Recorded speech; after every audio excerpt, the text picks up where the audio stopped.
आनुवांशिक शब्दावली में आनुवांशिकता का अर्थ क्या है? जैसे पीढ़ी दर पीढ़ी गुणधर्म, यानी पीढ़ी दर पीढ़ी लक्षणों का जाना। जैसे मैं देखो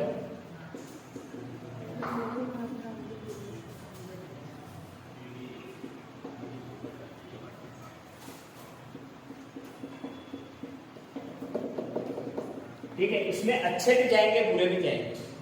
अच्छे का मतलब है कि पिता अगर बुद्धिजीवी है, गारंटी नहीं है कि वो का वो ही होगा।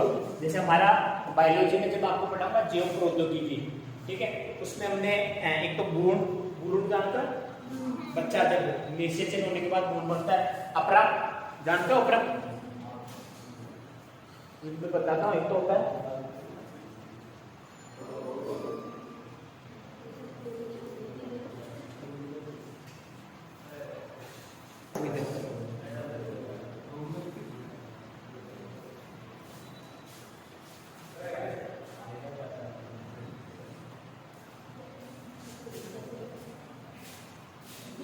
क्या क्लास लेनी वहाँ ऑफिस में जाएगा। सुना है इसका नाम? अपरा भ्रूण तो होता है, जो शिशु होता है। अपरा ये होता है कि जो गर्भाशय होता है, गर्भाशय तो जानते हो ना, बच्चे का लालन पालन होता है ना। निषेचन तो क्या होता है? फैलोपियन ट्यूब में। लेकिन जो लालन पालन होता है ना, वो क्या होता है? बच्चे का 9 महीने तक बच्चा रहता है ना, वो रहता है गर्भाशय में। तो गर्भाशय से बच्चे तक जो पोषण पहुंचाता है वो किसके द्वारा पहुंचाता है? अपरा। जैसे आपने देखा होगा बच्चों में नाभिक से एक जुड़ा रहती है संरचना, देखिए अपरा नली। तो ये जो अपरा है, ठीक है, इसको अपन बाद में अपने लिए क्या बोलते हैं? इसको आवड़, जमीन में गाड़ते हैं, ठीक है। तो ये वैज्ञानिकों ने क्या किया था? जीन प्रौद्योगिकी द्वारा इससे तो बना ली इन्होंने तंत्रिकाएं, मस्तिष्क की तंत्रिका है ना, कहते हैं ये वापस से नहीं बन सकती, तो इन्होंने कृत्रिम रूप से बनाई है, ठीक है। ये जो भ्रूण है, इससे अपनी आंखों का कॉर्निया, यानी इन दोनों से शरीर का कोई सा भी अंग बना सकते हो आप। आंखों का कॉर्निया कहते हैं, नेत्रदान में क्या कहते हैं? कॉर्निया। भ्रूण से आप बना सकते हो, ठीक है। जैसे आपने एक चीज और देखी होगी, ऊंचाई मान लो एग्जाम्पल, पूर्ण वाला किसी के मुंह पे एसिड फेंक दिया, किसी ने तेजाब अटैक हुआ, तो उसमें या किसी के मुंह पे कट लगा हुआ है, तो आपने देखा होगा जाम या कहीं और जगह से त्वचा निकाल के उस जगह करके सर्जरी कर दी जाती है, कहते हैं ना वैसी की वैसी त्वचा। तो यानी इन दोनों से तो कोई सा भी अंग बना सकते हो आप, पर इससे ओनली वो ही चीज बना सकते हो जिससे आप नहीं, जैसे त्वचा, तो त्वचा से त्वचा। और ये भ्रूण है ना, इससे रोग भी लगेंगे, वाजिब भी है, क्योंकि भ्रूण जब बच्चा बन रहा है और अपन उसकी कोशिकाएं ले रहे, तो बच्चा ये भ्रूण तो खत्म होगा ना, तो इससे क्या भ्रूण हत्या बढ़ रही है? तो कह रहे हैं कि भ्रूण हत्या पाप है, और आप ये वैज्ञानिक हो गए मानो। तो एक वैज्ञानिक आता है, उसने कहा कि चलो हम भ्रूण हत्या कर रहे हैं, ये गलत है। अपराध से तो कोई दिक्कत नहीं थी, अपराध तो चल रहा था, लेकिन जो भ्रूण हत्या थी उन्होंने कृत्रिम रूप से प्रयोगशाला में भ्रूण बना लिया। जैसे अपन प्रखंड सूर्य पढ़ते हैं ना, तो कृत्रिम रूप से बना लिया उन्होंने, कहा इससे तो कोई दिक्कत नहीं है ना। उसी प्रकार क्या कर रहे थे, पीढ़ी दर पीढ़ी लक्षण आ रहे हैं, तो उसमें अच्छे भी आएंगे बुरे। अच्छे बुरे मैंने बता दिया, इससे त्वचा बना सकते हैं। अच्छे का मतलब है कि अब ये मैंने बताई थी ना, त्वचा से बना सकते हैं, भ्रूण से बना सकते हैं, या अपरा से। इन विधि द्वारा क्या करते हैं कि जैसे अपन पढ़ते हैं ना जीन अभियांत्रिकी, इसमें क्या करते हैं कि जैसे वैज्ञानिक है, जैसे अगर इस जो जीव प्रौद्योगिकी है वो अगर हमारे देश में डेवलप हो, जैसे विकसित देशों में ये डेवलप है, ठीक है, हमारे देश में अगर डेवलप है, तो जैसे मान लो हमारे एपीजे अब्दुल कलाम थे, मिसाइल है, उनकी कोशिका या उनके शरीर से अंग लेके अपन उनका मस्तिष्क जो है बना सकते थे। यानी उसका जो दिमाग था, एपीजे अब्दुल कलाम जी का दिमाग था, उनको अब रख सकते थे। ये अच्छी बात है ना, रख सकते थे, परंतु आतंकवादी के हाथ ये विधि लग गई, तो आतंकवादी में भी तो इंटेलिजेंट होते हैं। जैसे कासाब था, ठीक है, कासाब का कोई अंग ले लिया, ठीक है, फिर उससे वैसे का वैसा बन जाएगा। और आपने क्लोन का नाम सुना? क्लोन, सेम टू सेम, वैसे के वैसे गुण। क्लोन का अर्थ होता है शाखा। शाखा का मतलब है कि जैसी संरचना पहले थी वैसे की वैसे बाद में, ठीक है। तो और आजकल आपने देखा होगा ये लक्षण है ना, वैसे मॉम गिफ्ट, डैड गिफ्ट, काम मिलता है लिखा हुआ गाड़ियों के पीछे, मॉम गिफ्ट, फर्स्ट गिफ्ट। अरे फर्स्ट गिफ्ट तो तू पैदा हुआ था वो था, है ना। जो मॉम गिफ्ट, डैड गिफ्ट लिखते हैं उसमें पीढ़ी दर पीढ़ी लक्षण आ रहे हैं, इससे रोग भी आते हैं, जैसे वर्णांधता, हीमोफीलिया, कहते हैं अपन जन्मजात रोग है, आनुवंशिक रोग है, तो वो इनसे ही मिलते हैं, माता पिता से, वो गिफ्ट है। है ना, अपन कहते हैं gift, mom gift, dad gift, बहुत सी जगह देते हैं my first gift. First gift कोई नहीं देता, वो रो दो के आप लेते हो, है ना। अपने को भी पता है कैसे गिफ्ट मिलता है। अगर मम्मी दे रही है तो अपन, मम्मी ये करा रही है दिलवाने में, तो मम्मी का नाम लिखेंगे मॉम गिफ्ट, तो पापा का बन के रहेंगे। पीढ़ी दर पीढ़ी लक्षण, और मैंने एक संरचना भी बनाई थी जैसे संतान।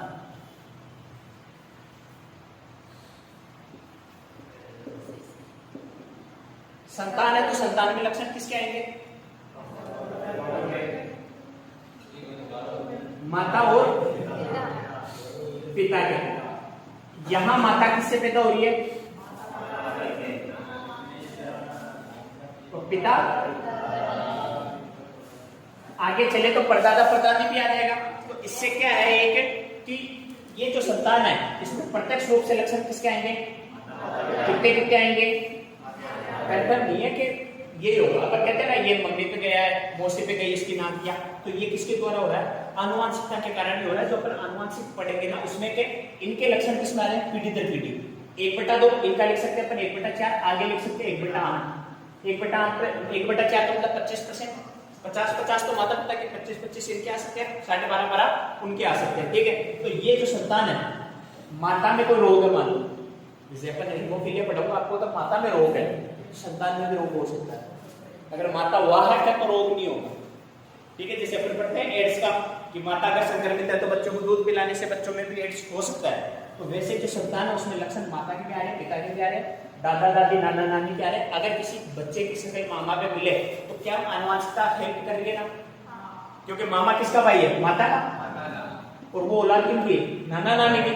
तो प्रत्यक्ष से प्रत्यक्ष रूप से आनुवांशिकता मिल रही है। ठीक है, इधर अगर अपन कहें बुआ, बुआ से शक्ल मिल रही है, मौसी से मिल रही है, तो माता की बहन होगी। ठीक है, तो पिता की बहन या चाचा से मिल रही है। लेकिन अगर मान लो बुआ की जगह फूफा से मिल रही है तो गड़बड़ है ना, पड़ोसियों से मिल रही है तो भी गड़बड़। अपन कहते हैं पिता, जिसे मान लो आपने देखा होगा कि पिता गोरा है लेकिन उनकी संतान काली हो सकती है। ये जरूरी नहीं कि जैसा पिता है वैसी रहे, क्योंकि ये अधिकतर अलैंगिक जनन जब अपन कलोन पढ़ते हैं ना, कलोन का मतलब होता है समान। ठीक है, जैसे कोई आपने टहनी काट के पौधा लगाया तो वो पौधा वैसा का वैसा ही बनेगा। क्लोन का मतलब क्लोन अगर प्रयोगशाला में भी बनाने लगे। ठीक है, तो जैसे इनकी मैं कह रहा हूं कि आनुवांशिकता द्वारा ये क्या हो रहा है? किसके द्वारा जाएगा? व्हाट्सएप ब्लूटूथ तो नहीं है कि नाना ने कहा मिले बेटा मेरे लक्षण को ले ले। तो एक संरचना बताई थी मैंने आपको, कहां पाए जाएंगे जी? गुणसूत्र की संरचना। गुणसूत्र के अंदर मैंने आपको ऐसा बनाया था संरचना में, ये संरचना बनाई थी, क्या नाम दिया था इसको?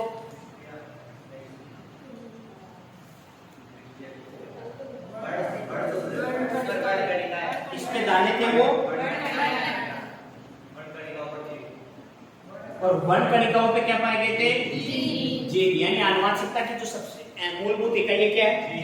जीन। जीन द्वारा परिवर्तन करके अपन आनुवांशिकता को भी बदल सकते हैं। ये अपन जैव प्रौद्योगिकी में पढ़ेंगे। जैसे किसी में मान लो रोग है माताओं में, ठीक है, तो माता में जीन गिन के जाएंगे, बच्चों में जीन माता पिता के, तो अपन उनको चेंज कर सकते हैं पहले के भाई इसमें रोग है तो अपन इसको चेंज कर ले। ठीक है, तो ये जो जीन पाए जा रहे हैं, कहां पाए जा रहे हैं? वर्ण गुणसूत्र। वो लोग कहां पाए जा रहे हैं? गुणसूत्र। और वैसे पूछे तो डीएनए में गुणसूत्र, गुणसूत्र में वर्णसूत्र, और वर्णसूत्र पे वर्ण कणिकाएं, वहां क्या पाया जा रहा है?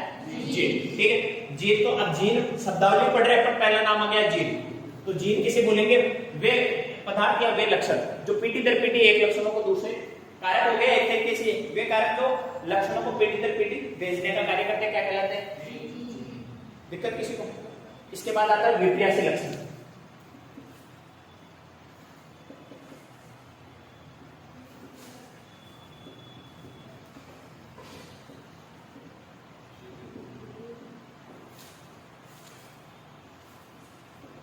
युग्म विकल्पी। युग्म का मतलब क्या होता है? जोड़ा। ठीक है, तो युग्म विकल्पी का विकल्प किसे कहते हैं अपन? ऑप्शन। एक तरीके से ऑप्शन को कह सकते हैं, जैसे ए और बी। अगर मैं ओनली फॉर ए बोलूं तो आप क्या कहोगे? मेरे पास कोई ऑप्शन ही नहीं है। आपके पास कोई ऑप्शन नहीं है तैयारी करने के अलावा। खेती का काम, जैसे मान लो कोई गांव का है तो कहे कि हमारे पापा का 100 बीघा जमीन है, क्या है कोई 100 बीघा? आप 100 बीघा, वेरी गुड। ये डायलॉग मत मारना फिर कि 4 साल तैयारी करे नंबर नहीं आने के बाद मत ये जाते रहे टाइम पास करवा। हमारा पापा का तो 100 बीघा जमीन है, आराम कमा खावा। ये वो कहते हैं जिसके पास ऐसा सफलता मिलती है। और आपने कल की न्यूज देखी होगी, हाँ वो भी नोता वाली फोगाट 100 ग्राम से बाहर निकाल दिया। इतनी मेहनत, पिछले साल कितने दिल्ली में कितने हंगामे हुए थे। अब जब ये फाइनल लड़ रही थी, सेमीफाइनल में जीत के बंदी वहां गई थी फाइनल, 100 ग्राम, आप 100 ग्राम मानो कि जबकि पूरी रात मेहनत। अब आप देख लो कि 100 ग्राम से उनका तो कोई एक बार ये जो हो रहा है ना पेरिस ओलंपिक, वहां पे कोई एक आदमी था, उसने क्या किया कि अंदर से फील, जैसे मैं पढ़ाता था आपको टर्नल डाउन सिंड्रोम, ये कि महिला के लक्षण पुरुष में आ जाना, और यहाँ बॉक्सर था वो, तो कहा आदमी था उसमें लक्षण थे महिला के, तो मैं इस लड़के से लड़ना था, उसको लड़ाया भी था क्योंकि इसमें लक्षण आते। क्योंकि उसमें जो आदमी था उसमें एक्स ज्यादा बढ़ गया था, जैसे एक तो सुपर फीमेल दिखाया था और एक सुपर मेल होता है, तो मेल में क्या होता है कि उसके लक्षण एक्स ज्यादा हो जाता है, तो महिला के लक्षण तो महिला से लड़ाया, तो वहां आपके नियम कायदे ध्वस्त हो गए थे। कल्याण 100 ग्राम से बाहर है ना। अब उससे आपका क्या 100 ग्राम से क्या फर्क पड़ेगा, उससे पूछो 100 ग्राम क्या फर्क। कहते हैं ना 1 साल का फर्क किसे पता चलता है, जो फेल हुआ स्टूडेंट होता है ना, उससे पूछो 1 साल क्या होती है। 1 महीने का फर्क किसे चलता है, उस माँ से पूछो जिसका 1 महीने पहले बच्चा गिर गया हो, 8 महीने का बच्चा होके गिर गया, तो उससे पूछो। और 1 दिन की कीमत उससे पूछो जो मजदूर काम पे नहीं गया, शाम को उसको पैसे नहीं मिले खाने के, ठीक है, घंटे की कीमत। अब सब चीजें, 1 सेकंड की कीमत उससे पूछो जो रेसलर है, और 1 सेकंड के अंदर कितना दूर जा सकता है वो आप सोचो। 1 सेकंड के 1000 क्या 1 सेकंड के 1000 1 मिनट देख लो, 1 मिनट पहले ट्रेन निकली हो आपने, 5 मिनट परीक्षा में 5 मिनट कब पढ़ रहे हो, तो हर चीज। अब 100 ग्राम की कीमत अपन नहीं मान सकते हैं कि यार 100 ग्राम तो वैसे है ना। कल मेरे को कह रहे थे कि 100 ग्राम ये बात लेते तो भी कम हो जाता, नहीं होता। 100 ग्राम अपन क्या मानते हैं कि अपने एक मोबाइल होता है इसके बराबर, मोबाइल भी 250 ग्राम है, क्या बात है। पर ये थी, अब बंदी ने हार नहीं मानी, फिर भी उसकी कल सोशल मीडिया पे फोटो आ रही थी इस्माइल के साथ। इतना जो कड़ी मेहनत करके वहां पहुंचे, उसके बाद भी बिना लड़े असफल। हार अलग चीज होती है, असफल अलग चीज होती है, यानी बिना लड़े उसको डिस्क्वालीफाई कर दिया कि आप नहीं लड़ सकते। हार नहीं माननी है, वापस लिख के दे दो, वो अगली बार वापस जाएगी, है ना। ये जो होते हैं ना उन्नत दिखाने वाले, ये हार नहीं मानते। अपने सीटी पे नंबर नहीं आया, कल परसों में देख रहा था, सर हमारे बीएसटी से कॉलेज नहीं मिली। अरे भाई कॉलेज ही तो नहीं मिली, बीएसटी से करना जरूरी है क्या तेरे को? नहीं मिली तो नहीं मिली। मेरा सपना भी था डॉक्टर बनने का, नहीं कर पाया, नहीं जा पाया डॉक्टर में, तो नहीं गया भाई, ये थोड़ी चीना छोड़ दी। और उस दिन मैंने बताया था एड्रेनलिन हार्मोन, उसका तो विकसित है, मेरे को पता है, गांव वालों का अधिकतर विकसित होता है ना। अब जैसे विकल्प है, जैसे मान लो मैंने कहा कि उसके पास राजस्थान पुलिस का विकल्प है और होमगार्ड का विकल्प है, अच्छा कौन सा लगेगा उसे? पुलिस वाला लगेगा। होमगार्ड की अपेक्षा क्या है? पुलिस अच्छा है, तो यानी प्रभावी कौन सा है, इसको आप इसमें कौन कर रहा है? प्रभावी तो वो हो गया। तो अपन पढ़ रहे हैं युग्म विकल्प, यानी इसके पास कितने युग्म हो गए? 2। जैसे मान लो मैं लिख दो इधर किसी भी लक्षण तो ये ले जा रहा कारक, यानी किसी भी लक्षण को दर्शाने वाले कारक, जैसे लंबाई लिख दो, में आपने पढ़ा होगा लंबाई और बोना यानी छोटा। जब पादप पढ़ा 10वीं कक्षा का 8वां पाठ था, उसमें भी था ये मेंडल के नियम। तो वो कौन सा लेता है? एक तो ये लेता है और ये, यानी लंबाई कारक को कितने तरीके से दर्शा रहे हैं? तो 2 लंबाई तो एक ही है, टी यानी लंबापन, और टी स्मॉल टी यानी बोनापन, यानी एक ही कारक को 2 तरीके से दर्शा रहे हैं, तो वो क्या हो गया?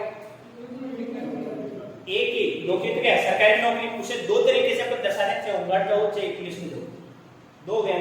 अब ये जो विपर्यासी लक्षण है वो क्या है कि वे लक्षण जो इसको दर्शाते हैं, जैसे मैंने यहाँ लंबाई का लक्षण लिखा, रंग का लक्षण भी लिख सकता हूँ, बीज का आकार लिख सकता हूँ, ठीक है, पादप का आकार, फली का आकार, जैसे 7, 7, 14 कारक लिए थे मेंडल ने। 7 तो पादप की किस्में थी, उसमें 14 था, जैसे फली, बीज है, गोल है, जुड़ीदार, हरा है, पीला है, फूल है, उसका लिया था, पादप का आकार लिया था, तो वो किसमें देंगे? विपर्यासी लक्षण में। इसके बाद आता है एक प्रभावी।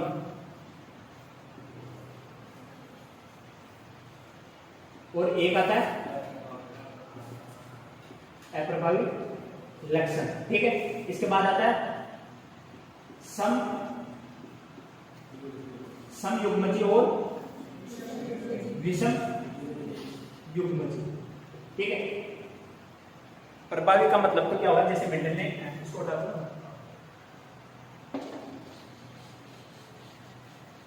लंबाई वाला ले लेते अपन। मेंडल ने क्या लिया, FLPD में संकलन करवाया था, तो टी स्मॉल टी इसके मध्य संकलन करवाया था उसने, तो इसने किया, इससे क्या प्राप्त हुआ, टीटी। इससे भी क्या प्राप्त हो रहा है, टीटी। अगर मैं इन दोनों के मध्य संकलन करवा दूं तो मेरे पास क्या प्राप्त हो रहा है, टीटी। और इसका क्या प्राप्त होगा, वैसे मैं पूरा बनाऊंगा आपको, जो मेंडल का प्रथम नियम, 3 नियम है, प्रथम द्वितीय और तृतीय। जब नियम पढ़ेंगे तब मैं आपको अच्छे तरीके से समझूंगा। अभी आप ये समझो, इधर ये राजस्थान पुलिस है, ये होमगार्ड है, ज्यादा आकर्षित कौन कर रहा है, यानी अपन कह सकते हैं कि ये जो लक्षण है प्रभावी है, जो लंबापन है ना वो प्रभावी है। तो इसकी परिभाषा हो जाएगी कि वे लक्षण जो FLPD में अपने आप को प्रकट कर पाए,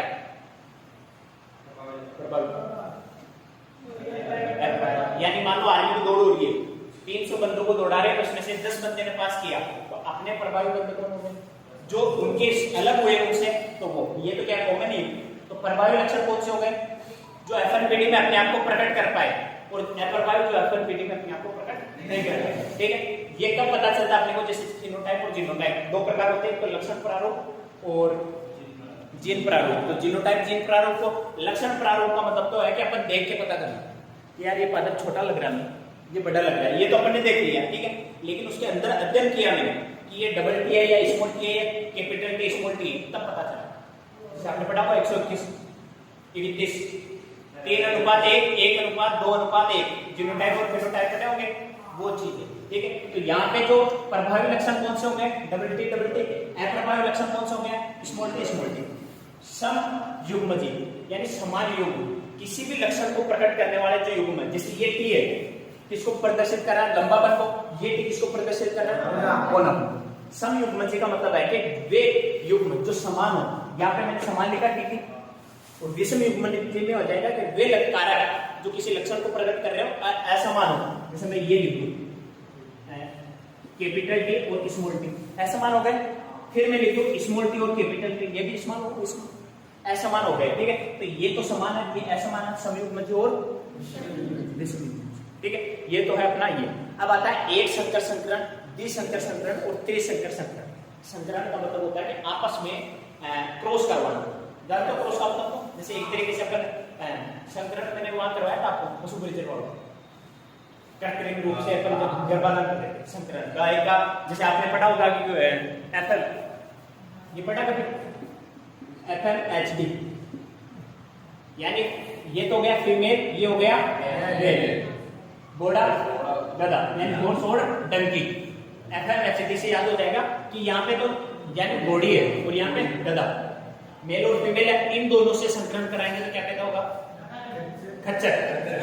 तो मैंने कहा इन दोनों का संकरण, यानी एक तरीके से जनन प्रक्रिया करा रहे हैं, तो इनमें भी क्या करेंगे अपन के, जब इनको मिलाएंगे एक संकर संकरण, तो उसमें क्या होगा कि एक ही लक्षणों को मिलाना, कि मैंने लंबाई वालों को लिया तो एक संकर संकरण हो गया। मेंडल का पहला नियम और द्वितीय नियम एक संकर संकरण पे ही क्या आधारित है। मैंने क्या लिया, जैसे लंबाई ले ली, इधर लंबाई में चाहे स्मॉल हो चाहे ये बड़ा हो, ठीक है, दोनों लक्षण है। जैसे मैंने मान लो पादप का रंग ले लिया या पादप बीज का आकार ले लिया, गोल ले लिया और झूलीदार ले लिया, तो लक्षण एक ही। तीसरा नियम में क्या करेगा, ये लंबाई को और झूलीदार यानी आकार को, गोल झूलीदार उनको मिलाएगा, तो दो लक्षण ले रहा। तो अपन कह सकते हैं एक संकर संकरण किसे कहते हैं, जब एक ही प्रकार का लक्षण, और इसमें द्वितीय में भी एक ही हो जाएगा। द्वितीय में क्या होगा कि दो प्रकार के लक्षण ले लेगा, जैसे लंबाई और बीज का आकार ले लिया। तीन में क्या करेगा, एक और ऐड कर देगा, तो ये लंबा चलता है, ठीक है। तो ये है, अब इसका अनुपात पूछते हैं। एक संकर संकरण तो मैंने बता दिया आपको, इसका पूछ रहे हैं कि एक संकर संकरण अनुपात किसे कहते हैं। तो मैंने कहा कि जो एक संकर संकरण किसे कह रहे हैं, कि यानी एक ही लक्षण को करा रहे हैं, इससे जो अनुपात प्राप्त होगा उसे क्या कहेंगे, एक संकर संकरण अनुपात। द्वितीय वाला करा रहे हैं तो द्वितीय संकर संकरण अनुपात, यानी उससे प्राप्त जो होगा उसे कहेंगे। अब आता है अपने पास, ये तो समझ गए ना, FLHD, हाँ पशु परिचय वाला बेटा, बाकी को भी समझ। देखो एक तो होता है पश्चिम संकरण, या इसे बोलते हैं पूर्वज संकरण। ठीक है, एक आता है प्रेक्षण संकरण। ठीक है, एक आता है बाह्य संकरण। ये संकरण क्या है, मैंने उधर टीटी मिलाया, तो जैसे मान लो मैं कहूं कि ये टी है और ये टी, ये टी है और ये टी है। ठीक है, इनसे मैंने जो पीटी बनाऊंगा, बनेगी तो चार, लेकिन मैं एक लिख रहा हूं ये। ठीक है, अब जो पीछे का मतलब पीछे का मतलब पीछे की तरफ, और पूर्वज किसे, पूर्वज भी अपने से पीछे वाले पीटी तो थी, आगे वाली पीटी तो अपनी संतान हो जाएगी, पीछे वाले क्या हो गए, पूर्वज। यानी ये कह रहा है कि जो संतान उत्पन्न हुई यहाँ पे एफ पीटी वाली, ठीक है, उसका चाहे इससे संकरण कराओ चाहे इससे संकरण कराओ, यानी संतान उत्पन्न हुई उसका पूर्वजों के साथ संकरण कराना क्या कहलाता है, पश्चिम संकरण या पूर्वज। समझ गए पक्का। अब आता है परिष्करण संकरण। तो इसमें मैंने एक प्रभावी अप्रभावी बताया आपको, तो जैसे मान लो ये टी और ये टी, ये टी और ये टी, पर उत्पन्न क्या होगा, कैपिटल टी स्मॉल टी। अब मैंने कहा कि इस परीक्षण संकरण में क्या करेंगे, अपने अप्रभावी लक्षण के साथ इसका संकरण कराएंगे। तो अप्रभावी कौन सा है इसमें से, तो मैंने कहा इस वाली जो पीटी है इसको इसके साथ संकरण करवा दो। ठीक है, तो ये क्या हो जाएगा, परिष्करण। अब बाह्य में क्या होगा, प्रभावी के साथ करा दो, बड़े टी के साथ करा दो। यानी जो बच्चे या पूर्वज है उसमें जो संतान है, यानी भाई ये माता पिता हो गए दोनों इनके, तो जो जनक बेटी है इनके साथ करा दो। ठीक है, जो परिष्करण है उसमें अप्रभावी के साथ कराओ, और जो बाह्य है उसमें प्रभावी के साथ कराओ। ठीक है, जैसे एजेटी अगर आप नहीं समझ पाओ तो मैं लिख दूं इसको मेल, इसको फीमेल। ठीक है, वैसे बाद में बनेंगे। तो मैंने कहा एक बार तो इस वाले लक्षण से करवा दो, एक बार इससे करवा दो, और एक बार दोनों से करवा दो। समझ गए। अब आता है व्युत्क्रम, व्युत्क्रम संकरण। ठीक है, तो इसमें क्या हो रहा है कि टी और टी, संकरण का मतलब है दोनों को मिलाना, तो ये टी और ये टी। तो अपन क्या कह रहे हैं, इससे पीटी होगी कैपिटल टी स्मॉल टी प्राप्त। ये मान लो मैंने कहा पिता और ये मैंने कहा माता, यानी व्युत्क्रम। व्युत्क्रम का मतलब होता है उल्टा, सुना आपने। तो ये क्या हो रहा है, एक बार जब मैं संकरण करा रहा हूं, एक बार का तो मैंने ले लिया पिता, एक बार ले लिया माता। यही लक्षण में कर दूं, इधर ले लो माता और इधर ले लो पिता, यानी जो पहला संकरण है प्रभावी, उसमें एक बार तो मैंने पिता ले लिया, एक बार माता ले लिया, एक बार फिर माता ले लिया, एक बार पिता ले लिया। ये तो जरूरी नहीं कि हमेशा पिता ही लंबा होगा, है क्या कहीं लिखा हुआ कि पिता लंबा होगा माता छोटी, ये थोड़ी लिखा हुआ है कि माता लंबी होगी पिता छोटा होगा। यानी माता भी बड़ी हो सकती है, पिता भी बड़ा हो सकता है, माता छोटी भी हो सकती है, बड़ी भी हो सकती है। तो इससे जो सिद्धांत प्राप्त हो रही है व्युत्क्रम से करते हैं। ठीक है, अब आता है अपने पास जनक पीटी। जनक पीटी, जनक का मतलब तो आपने समझ गए होंगे, जो संतान उत्पन्न करते हैं। जनक यानी अपने जो माता पिता है वो हमारे लिए क्या हो गया, जनक। जैसे मैंने कहा इधर माता या हाँ और इधर पिता। ठीक है, उल्टा भी कर सकते हो, पिता माता। ठीक है, तो ये तो क्या हो गया हमारे लिए जनक। वो गया ना, जननी जन्मभूमि सर्व से भी बढ़कर है, संस्कृत का श्लोक है। तो इसमें मैंने कहा कि ये माता और पिता जो संतान उत्पन्न कर रहे हैं वो क्या कहलाएंगे, जनक पीढ़ी। ठीक है, इनसे जो संतान उत्पन्न हो रही है वो क्या कहलाएगी, एफएन। यानी जो पहली बार संतान उत्पन्न करे वो क्या हो गई, जनक पीढ़ी। यानी हम जो संतान है, हम किसके संतान है, माता पिता के। तो हमारा जनक कौन हो गया, माता पिता। ठीक है, हम जो पैदा हुए वो क्या हो गए, मानो एफएन। ठीक है, लिखा आनुवांशिक शब्दावली पहला लिखो जी।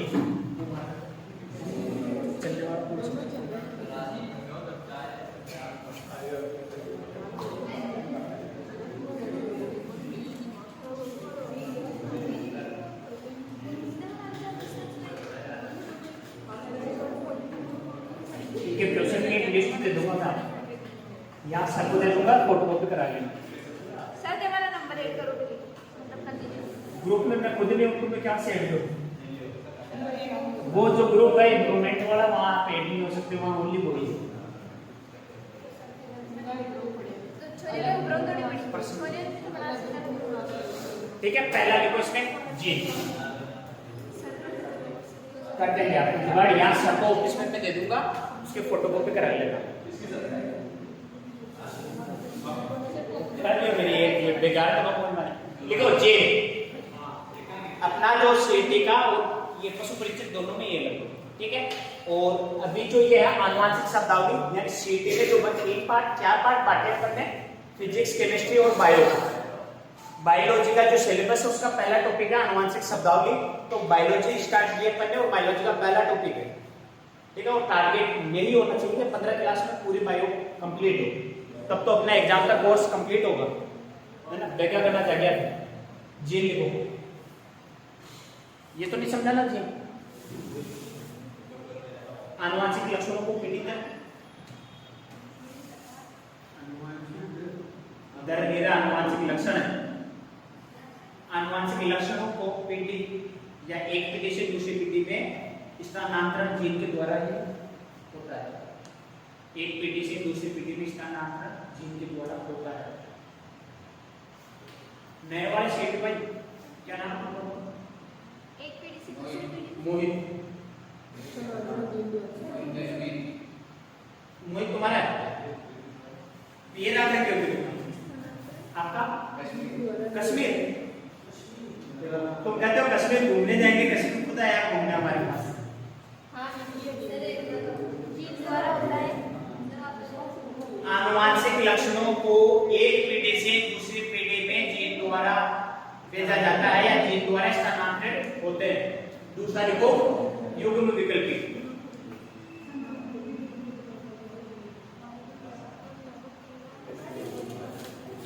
युग्म लिखोगे बोर्ड पे? युग्म विकल्पी। युग्म विकल्पी में लिखो एक ही लक्षण थे दो विकल्प हो या दो विकल्प होते हो। एक ही लक्षण के दो विकल्प होते हो। मैं शॉर्ट में लिखा रहा हूं आपको, आप समझ जाओगे ना। ये पूरी लाइनें लिखो बड़ी टू बड़ी, कितनी बड़ी है? एक परिभाषा। एक ही लक्षण के दो विकल्प होते हैं, ठीक है। अब लिखो लंबाई, जैसे अपन युग्म विकल्पी, ठीक है। इसमें क्या कहा मैंने? एक ही लक्षण को प्रकट करने वाले दो कारक या एक लक्षण को प्रकट करने वाले दो युग्म, ठीक है। तो मैंने लिया लंबाई, ठीक है। तो इसमें आ जाएगा एक तो लंबापन और ये सब ऐसे एक ये हो गया। इसको दर्शाने वाले दो विकल्प हो गए। तो विकल्प कैसे है? जोड़े में, इसलिए इसको क्या बोल दिया?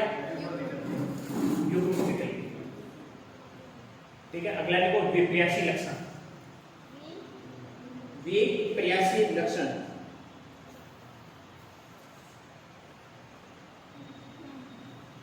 विपर्यासी लक्षण में समझा जाए वो लक्षण होते हैं जो क्या करते हैं कि किसी का मतलब जैसे पादप का आकार है, पादप का बीज का रंग है, बीज का आकार से गोल झुर्रीदार, तो उनको प्रकट करने वाले जो लक्षण होते हैं उसे क्या कहते हैं?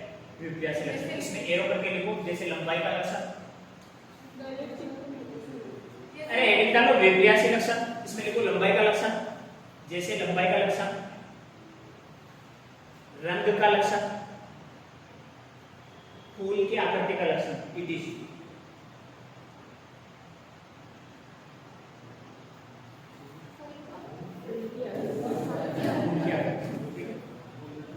अब आता है तो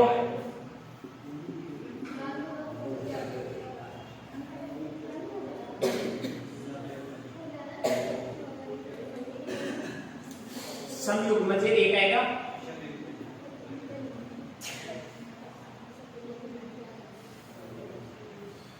किसी एक लक्षण को प्रकट करने वाले जो विपर्यासी लक्षण है, यानी ये जो लक्षण है विपर्यासी लक्षण को प्रकट करने वाले जो कारक है अगर समान है तो क्या कहलाएगा?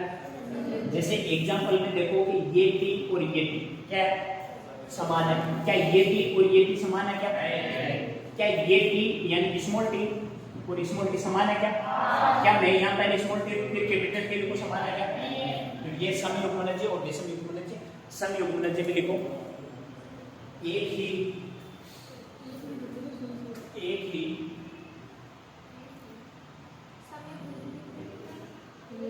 ही लक्षण को नियंत्रित करने वाले कारक समान कर सकते हो आप किसी भी लक्षण को प्रकट करने वाले कारक समान हो। एग्जांपल में कैपिटल टी स्मॉल टी।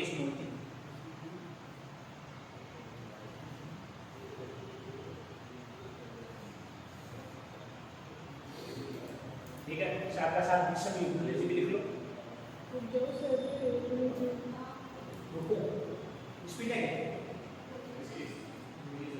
ठीक है। दूसरा देखो विषम युग्म जी, विषम युग्म ये समान लक्षणों को ऊपर वाले में क्या लिखा, एक ही लक्षण को प्रकट करने वाले जो कारक समान होते हैं उसमें असमान होते हैं, और असमान में capital T small T capital T example होते हैं। तो यार परिभाषा बोल रहा था तब तो कह रहे थे इसका उल्टा करने के, आप वैसे कर दो कि किसी एक ही लक्षण को कारक जब असमान होते हैं, नियंत्रण करने वाले कारक असमान होते हैं, असमान यानी समान नहीं होते कुछ नहीं। जय माता दी। हो गया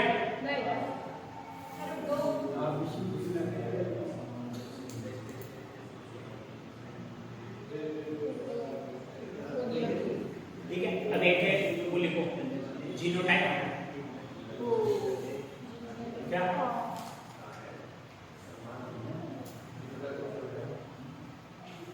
दूसरे सब्जेक्ट में लिख लियो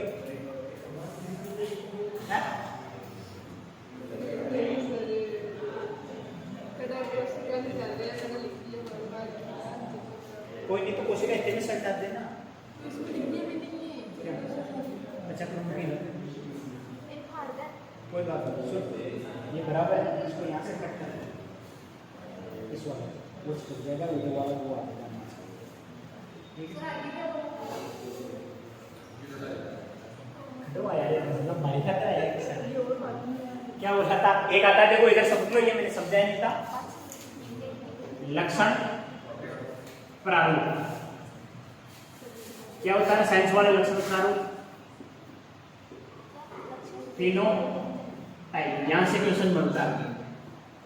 एफआरपीडी में फिनोटाइप कितने होते हैं, एफआरपीडी में जीनोटाइप कितने होते हैं, वो पूछता है कि जैसे मान लो कि मेंडल के तीसरे नियम, जो मेंडल ने तीसरा नियम करवाया था उसमें फिनोटाइप कितने थे, जीनोटाइप कितने थे।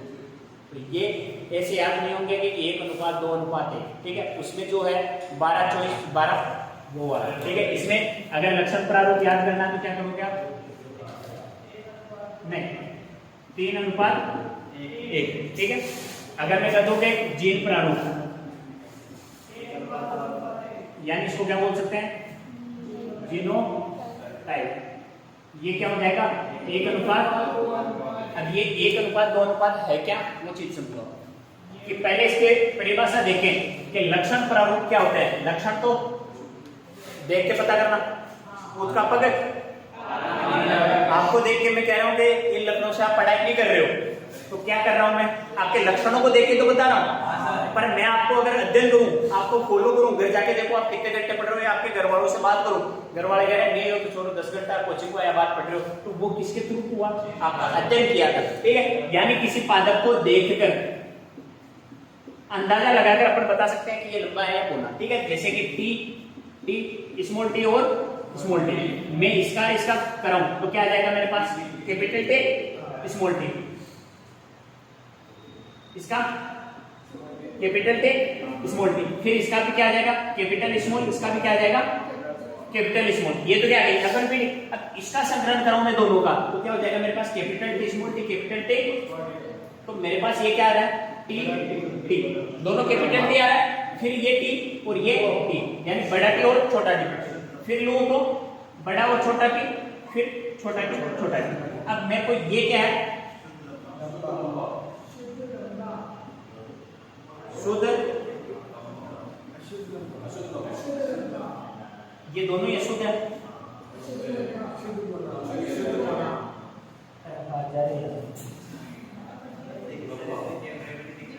क्या सब विद्या का सुन रहे हैं, ये क्या हो जाएगा, तो मैं डायरेक्ट होना बिल्कुल शुद्ध होना। अगर मैं कहूं कि मेरे को इसको देख के पता करना है तो मैं देख रहा हूं लंबा लंबा, यानी लंबा पर कितने का है दोनापन कितने में आया? तो ये मैं देख के बता रहा हूँ। तो मैंने 3 अनुपात कहा कि 3 तो लंबे हैं, ये भाई 3 जो ये वाले हैं ये लंबे हैं, एक क्या है? तो मैंने क्या कर दिया? 3 अनुपात 1। लेकिन मैंने इसके जीनों का अध्ययन किया, आनुवांशिक का इकाई है इसकी जीन, उसका अध्ययन किया मैंने पादप में, तो मेरे को पता चला कि नहीं ये जीन लंबाई वाले है। तो मैंने पता किया कि एक तो क्या है? शुद्ध लंबा, 2 कैसे हैं और एक कैसे है? तो समझ गए जीन लक्षण प्रारूप। तो यानी क्या हो गया? फिनोटाइप। फिनोटाइप कितना हो गया? 3 अनुपात 1 और जीनोटाइप 1 अनुपात 2 अनुपात 1। ये कब हुआ? जब मैंने इसका अध्ययन किया। डायरेक्ट देख के तो लगता है यार इसमें 3 तो लंबे दिख रहे हैं, एक कैसा दिख रहा है? बोला 3 अनुपात, ये तो किसको दर्शा रहा है? 3 लंबाई को और 1। अब मैंने इसका अध्ययन किया तो 1 अनुपात 2 अनुपात 1, यानी 1 तो किसे दर्शा रहा है? शुद्ध लंबे को, 2 किसको दर्शा रहा है? अशुद्ध लंबे को और 1 किसको दर्शा रहा है? समझ गए? देखो लक्षण प्रारूप लिख दो। लक्षण प्रारूप फिनोटाइप। टाइम क्या हो गया? 10:35। ज्यादा तो नहीं हुआ? चलन तो बहुत परेशान तो नहीं हो रहे हो? बोल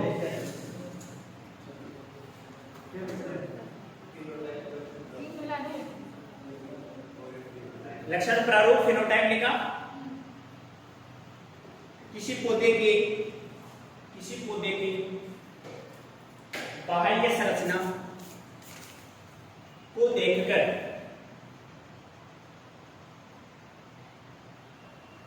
किसी भी पौधे की बाह्य संरचना को देखकर उसके लक्षणों का जो भी अंदाजा लगाते हैं लक्षण प्रारूप कहलाता है।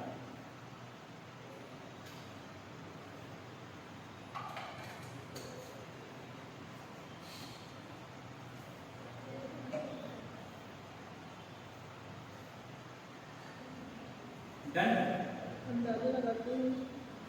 अंदाजा लगाते हैं लक्षण प्रारूप या फिनोटाइप कहलाता है। क्वेश्चन आपको देगा ना, ये पूछेगा कि मेंडल वाले की पहला दूसरा तीसरा नियम है, तो इस नियम में फिनोटाइप के पहले में तो कुछ नहीं था, अपन किया सारे कैसा है अशुद्ध में। इनमें जब जनन करवाएंगे, इनमें जब संकरण करवा रहे तब अपने पास बन रहा है। अधिकतर तो यही पूछता है जो मैंने लिखा 121 वाला, इसे याद करना है। उसमें आने का 12 24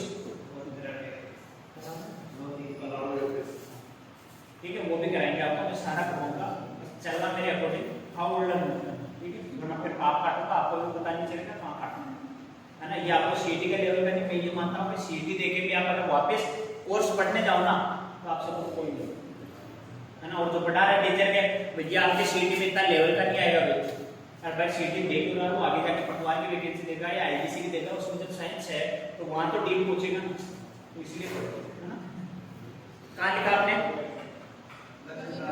लक्षण प्रारूप हो गया। फिर दूसरा लिखो जीन प्रारूप या जीनोटाइप। जीन प्रारूप या जीनोटाइप।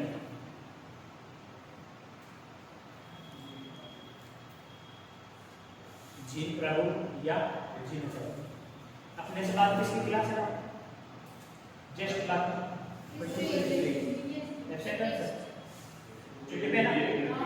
हाँ सर, एक बार मोहित सर जी को पूछ लो कि क्लास चलने दे या रुक दे। क्या अगर वो सर छुट्टी पे हो तो चलने दे क्या?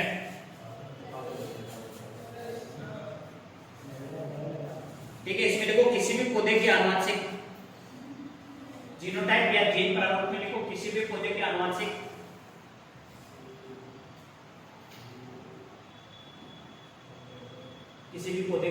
इकाई को देखकर पता लगाते हैं, उसे क्या कहते हैं? जीन प्रारूप या जीनोटाइप।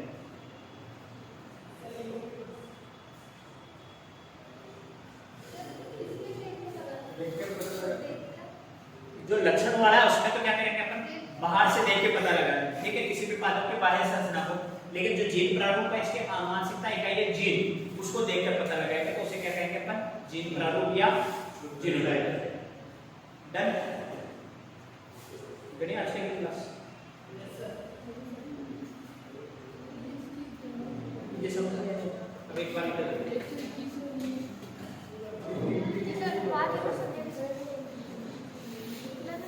मैंने आज आपको करवाया, लिखवाया क्या क्या है वो देखो, समझा पूरा दिया। जीन, जीन क्या होता है? जो आनुवंशिकता इकाई या वे कारक जो आनुवंशिक एक पीढ़ी से दूसरी पीढ़ी लक्षणों को क्या करते हैं? स्थानांतरण करते हैं, वो क्या कहलाते हैं? जीन। इसके बाद मैंने युग्म विकल्प भी लिखाया, यानी किसी भी लक्षण को प्रकट करने वाले लक्षण समान मतलब दो हो, जैसे लंबाई को दर्शाने वाला लंबापन भी था और बोनापन भी था, दो थे। और विपर्यासी लक्षण क्या था कि किसी भी पादप की या किसी भी पौधे की संरचना को दर्शाने वाले जो लक्षण है वो विपर्यासी लक्षण कहलाते थे। जैसे लंबाई का लक्षण अंग को दर्शा रहा है, जैसे पादप लंबा है या बोना, ठीक है। फली का आकार जैसे दर्शा रहा है कि गोल है या जुड़ेदार। पुष्प का रंग ये भी दर्शा रहा है कि पुष्प बैंगनी है, सफेद है, कैसा, ठीक है। इसके बाद लिखवाया मैंने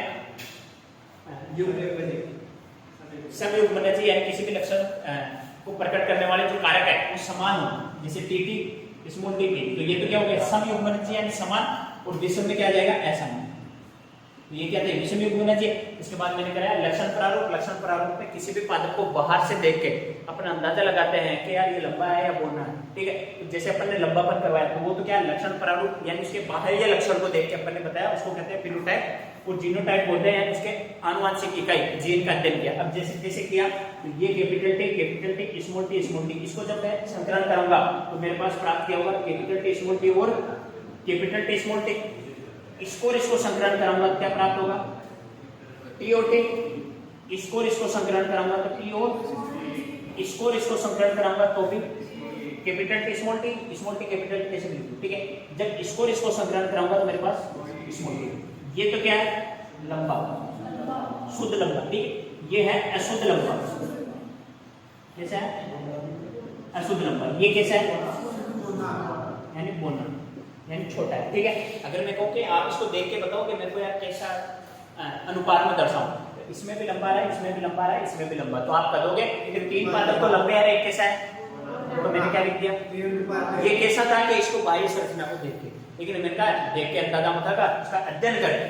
तो आनुवंशिकता जब इकाई उसका जीन का अध्ययन किया आपने पादप में, तो आपने पाया कि इसमें एक तो जो शुद्ध लंबा है, दो है वो कैसे है अशुद्ध लंबे, एक है जो बिल्कुल बोना है, ठीक है। तो आपको मैंने कहा कि अब इसका अनुपात बनाओ, तो आप बना रहे हो कि लंबा तो कितना है शुद्ध, अशुद्ध लंबे कितने हैं, एक शुद्ध बोना कितना है, तो इसको अपन ने लिख दिया 1:2:1। इसमें भी आप लिख सकते हो कि ये तो है लंबापन, ये है बोनापन, ये शुद्ध लंबा, अशुद्ध बोना, अशुद्ध लंबा और शुद्ध। आ गया समझ, बाकी को